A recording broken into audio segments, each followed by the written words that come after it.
What's up everyone, I'm Callum on Toast, and in today's video I'm going to be attempting the impossible as I try to win with a Great League team in the Master League Premier Classic.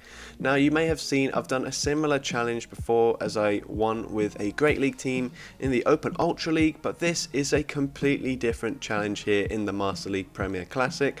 Pokemon just hit so much harder that even with extremely favourable type matchups, you're still not able to overcome them without using an extra shield. So this is going to be an extremely difficult one. I had to think long and carefully about which team I wanted to try and counter, and then obviously the Pokemon that I wanted to use to counter them, but I'm going to go into detail about that in a minute. But before I do that, let's start off with the question of the day.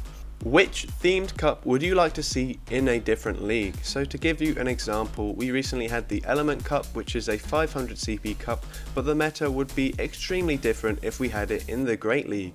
Or another example, we could see the Kanto Cup in the Ultra League instead of the Great League. So let me know which theme cup you'd like to see in a different league. Also tell me why, and you might get a shout out in the next video. Also, I was asking for some feedback from you guys, my subscribers, about how you want me to implement this question of the day and the shoutouts, and I've come to the conclusion that I'm going to start off the videos with the question of the day but push the shoutouts to later on in the video. So stick around if you want to see if you got a shout out from the previous question. And with that being said, let's go back into today's video. So with a challenge like this, you can't just use a strong Great League team and hope that you can counter your opponents in the Master League Premier Classic. You're actually going to have to hard counter your opponent in every single matchup. That means winning with all shield scenarios, or at least all even shield scenarios, because if you can't maintain alignment in a challenge like this, then there's absolutely no way you're going to be able to win a game. So the unfortunate thing about that is that there are so many Pokemon that you're just not going to be able to hard counter. Snorlax, Metagross, Excadrill, there are many other Pokemon that are just going to be too good as generalists for you to be able to completely hard counter them with Great League Pokemon. Sure, you might be able to beat them in the one shield, but if you can't beat them with shields down or both shields up, then you're gonna struggle big time. So I had to think long and hard about what team compositions I'm actually going to be able to hard counter all the way through. So the team that I'm most likely going to be able to counter all the way through is going to be the Triple Flyers team, which consists of Gyarados, Dragonite and Togekiss. Now this team isn't a very conventional team, but surprisingly sees a lot of usage. But the problem I have is that because the team isn't that conventional, there isn't necessarily a specific lead Pokemon that you'll see. It could just be any sort of arrangement of all three Pokemon. So I wasn't really sure which Pokemon to lead with, because obviously alignment is so important when I'm trying to win with Great League Pokemon. But because I'd seen so many Waterfall Gyarados leads prior to starting this challenge, I figured that it's probably safest for me to lead with my Gyarados counter. So let's get into the counters now. So to counter Gyarados, I'm running Hisuian Electrode. Because it picks up the grass typing, it's actually able to resist all of the water damage from Gyarados. So assuming the Gyarados runs Waterfall, which most of them do, then this should be a very good matchup for Electrode. And you can see here we actually win all even shield scenarios with the Electrode at a Great League CP against a level 40 Gyarados. So to counter the Dragonite, I'm going to be running Shadow Mawile. This is an extremely dominant matchup for Mawile because of the Steel and Fairy typing. It triple resists all of the Dragon type damage from Dragonite. So it basically means that unless they go for a Hurricane or maybe a Hyper Beam, then you're going to be in a very comfortable position. And you see here we do win all even shield scenarios quite comfortably. So to counter the Togekiss, I'm running Bastiodon. Unfortunately, Bastiodon only wins in the one shield scenario, so that is certainly not ideal, but that is the best matchup that I could find based on the Pokemon I have available. If I'd actually hatched a female Salandit and had a Salazzle to use, you'll see here that Salazzle actually wins in all even shield scenarios against a Togekiss, and that's because of the double resistance to Charm, and as well it is fairly attack weighted, so Poison Jabs and Poison Fangs add up quite a lot. but that Pokemon is extremely rare, so unfortunately I don't have it, so I just have to work with what I've got. Hopefully I'm still able to win or pull off this challenge with the Bastiodon as the Togekiss counter. But with that being said, let's just get into the battles and see how we performed. So going into the first battle here, we lead into a Darmanitan, so that is certainly not the lead we're looking for. I'm going to switch into Bastiodon, and we're met with a Surfetched. So what on earth is going on? I think this opponent might even be using the Ultra League team that I just made a video on, and if they are, then that's just hilarious. But yeah, not very good luck for us because, like I said, I've seen 6 Gyarados leads out of 10 in the previous couple of sets, and straight away we lead into a Fire type. And yeah, I'm actually playing out this matchup.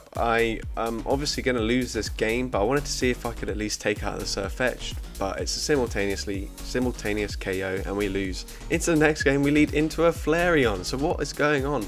I literally never see fire types in the Master League Premier Classic besides my own fire types, and suddenly we've got back-to-back fire leads. Unfortunately we lagged there, but it looks like my opponent is lagging more than we did, so we will take that, and we're going to shield this up. It could have been a superpower. They come in with a Dragon Breath Gyarados, so that's actually not so bad for the Bastiodon here. We do resist the Dragon Breaths, and you can see they're not doing too much damage. They get an Aqua Tail, but we're actually going to no-shield it. We can tank that quite comfortably, and if they try and farm us down, we might even get to another Stone Edge here, and we're able to, so this should either get the final shield or do a lot of damage. We do get the final shield, and that's cool. I'm actually going to come in with the Electrode here and just let them take me out with the Aqua Tail here, because I am going to be able to triple resist these Dragon Breaths here on Mawile because of the Steel Fairy typing. So I'm going to shield here and try to farm them down and hopefully be able to take out this Flareon. But my opponent is smart. They switch back into the Flareon straight away. I go for a Power Up Punch, and again we simultaneously KO there. So not a very good first couple of matches. We're going to skip ahead later on into my battles, and here we get a good lead into a Gyarados. They switch into a Sizzle, which is something you don't see very often. I go for a Wild Charge. We get a shield, and I'm able to catch the charge move onto the Bastiodon here. It's a Night Slash, it's neutral damage, but it doesn't do an awful lot to Bastiodon, even when I'm going up against these Master League Pokemon. I'm going to go for the Flamethrower here. Will they commit both shields this early on in the match? They do not, and boom, we take them out with the Flamethrower. Unfortunately, my opponent gets a great 4 Waterfall farm down there, but I come in with the Electrode here and we should be in a good position. Hopefully the crunch doesn't debuff us. It does debuff us, and also we get a lot of lag here. I go for a Wild Charge and they're able to switch out. If we didn't lag there, then maybe we could have landed it. Unfortunately, I'm not able to switch out. The Dragon Tail damage registers, and it looks like we're going to lose this game now because of that. We had the back-to-back Wild Charges there, and unfortunately there's just no shot for us now. I'm going to go for a Power Up Punch here. Well, I'm going to try, but I lag and I get Waterfall farmed down. So that was really frustrating. I was very annoyed after that game. So into this matchup, we lead into a Gyarados once again. They come in with a Dragon Tail Garchomp. So this isn't as good as Dragonite because the Sand Tomb does massive damage. I figured that I could probably win the 0 shield, but otherwise I would have to commit 2 shields here. But that was a massive mistake, and now I don't have alignment. There's no way I'm going to be able to win this. So I will have to learn from this mistake, and if it ever happens again, I know that I have to shield the Mawile and even double shield it if I really need to, because I need to maintain alignment here. This Wild Charge definitely wouldn't KO, but I needed to stall the switch clock so that I could switch into Bastiodon. I'm going to shield the Sand Tomb here because it is double super effective against Bastiodon. It wouldn't take us out, but it would have done massive damage. We actually get to the Stone Edge here and we take out a Garchomp. They come in with a Waterfall Gyarados, and unfortunately because of our lowered defense, they're able to completely farm me down. But there was no chance of me winning this, so I'm not going to shield this up. Aqua Tail takes me out and I lose that game. So I don't know what their third Pokemon was, but we were in a pretty good position. Unfortunately, Garchomp lead here. I switch into Mawile and they switch with their Dragonite. So this is extremely good for me. Very questionable switch here by my opponent, but I'm not sure that I'm going to be able to completely farm down with the Ice Fangs here. So I'm actually going to go for the Power Up Punch. Boom. boost my Ice Fang damage, take them out before they get to another charge move. They come in with a Dragon Tail Gyarados, so they're running a triple Dragon Tail team here. I'm going to shield this up, and then I realised that I'm actually going to have to switch out into Bastiodon here and completely sacrifice it because I need to get the Mawile paired back with the Garchomp here. So this is good. They're going to go for the move here. This is going to be a Sand Tomb. It does a decent amount of damage, but Bastiodon tanks that fairly well considering it's double super effective. And we actually get a shield from the Stone Edge here, so that's amazing. That's exactly what we want. And also they throw straight away once again, so we're in a very good position here. We might even be able to take this here. I'm going for a Power Up Punch against this Garchomp. Can we get the final shield? We do. And now if I didn't go for a move on alignment there, if I went for the one extra, we would have been able to take out the Garchomp, but now they are still alive. They get to a charge move and it looks like they've only got about 6 HP remaining, but 6 is going to be enough for them to get to the second Sand Tomb here and take us out, because they do triple resist the Thunder Shocks, and unfortunately I completely threw that game because I tried to be greedy and get a deny there, which was really stupid, and this video could have been wrapped up already.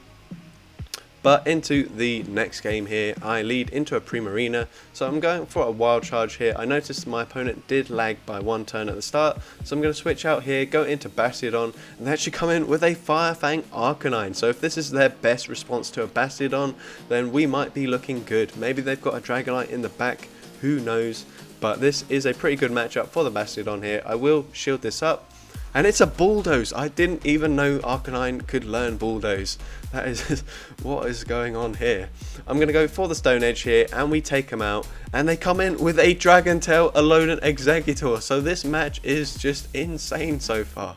I'm going to come in with the Mawile here, and I'm going to shield this up regardless of what it is. And they go for a Solar Beam. So this match is insane. And I'm going to go for the Iron Head here. No I'm not, because I'm going to lag and my opponent's going to take me out. I don't think we would have been able to win this game anyway, because the charms just do too much damage against my Electrode, but that was a pretty close game there. Into the next game, we lead into a Dragonite, so I'm going to switch into Bastiodon here, and they're not switching out, they're staying in. I don't know why they're doing this, but I am happy that they are doing it. Maybe they are running triple flyers on their team, in which case I probably would prefer they switched out into like a Togekiss. I'm going to let this go through because my Mawile is the better matchup anyway. They go for a Hyper Beam, which is double resisted, and I'm going to get to another Stone Edge here, and I might even get both shields down from this Dragonite, and I'm able to, but unfortunately they are able to farm us down. They've revealed the Hyper Beam, so I will shield this up because it would do a lot of damage. It is just a Dragon Claw. That means I can safely no shield this one because Dragon Claw wouldn't do too much. They come in with Gyarados, and I'm going to switch into the Electrode here, get to a Wild Charge, and you're going to see this is going to do massive damage, and boom, we take out the Gyarados. But they have a Metagross in the back, so unfortunately I don't think we're going to be able to take this game. If I was somehow able to TM my Mawile to give it Fire Fang, then maybe we'd have a chance. But at this point, yeah, I can't do anything. These Bullet Punches are neutral and they're doing quite a lot of damage, whilst my Ice Fangs are doing absolutely sod all against this Metagross. I go for a resisted Iron Head, it does nothing, and we lose that game. Into the next game, we lead into a Gyarados, so another great lead here. They're staying in for a while. They switch into a Florges, and we switch into the Bastiodon here. Now this isn't the best matchup in the world, but we should be okay. And the Moonblast does absolutely nothing, and my opponent concedes the match. I think my opponent might have lagged there, and that Moonblast certainly didn't do as much damage as it should do. For now, this is where the battles are going to end. Unfortunately, I dropped so much hidden elo that I started to face teams that weren't at Master League CP at all. They were like barely Ultra League CP. I did get a few more wins, but I'm kind of embarrassed to show them because of the teams that I went up against. So what I'm going to do is use a regular team, try to climb up some more elo in the next few days, and then come back to this challenge again shortly. So it's been a couple of days since that last recording. I did a full day's worth of battles using my regular Master Premier Classic team, and then went straight back in with the Great League team. Unfortunately, I wasn't able to get another win, and the most frustrating thing in all of this is that in the 20 plus sets that I did using a Great League team, I didn't see the triple flying team once, and that's just ridiculous. It was so common last rotation. I've seen it in so many people's videos from this rotation, and above all of that, what's even more frustrating is that in the one day where I used a regular Master League Premier Classic team, I saw the triple flying team twice, 2 times. So yeah, a pretty disappointing end to the video. Of course we did get that one win, but it wasn't a very satisfying win because my opponent lagged. They didn't deal as much damage as they should have done, and probably assumed that they were being hard countered, when really a Bastiodon isn't going to be able to beat a Florges in the Master League. So yeah, not my best win, but I guess I will take it. Same thing happened in the Great League versus Ultra League video that I did. I built a team to hard counter one team in particular, and a very common team at that, but I just never saw it, and yeah, just super frustrating that I put this much amount of effort into a really cool and unique video concept, and for it to not go as planned just due to bad luck is just like so disappointing. But hey, we're still 2 more days left of this league rotation, so I will keep on trying, but I wanted to get this video up whilst the Master Premier Classic was still available, so hopefully there is still a tiny bit of interest and I can get a few views on this video.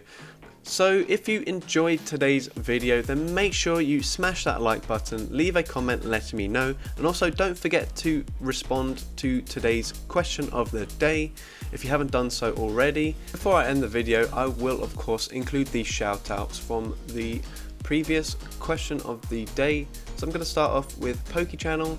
He suggests, or maybe she suggests, that a cup where only mid-stage evolutions are allowed, because there are a lot of middle stage evolutions that are pretty spicy and pretty interesting, have some cool moves, but just don't really fit in like open Great League, for example. So they suggest Ivysaur, Marshtomp, Nidorina, Golbat, Magneton, Haunter, and so on. And yeah, I think that would be a really cool idea.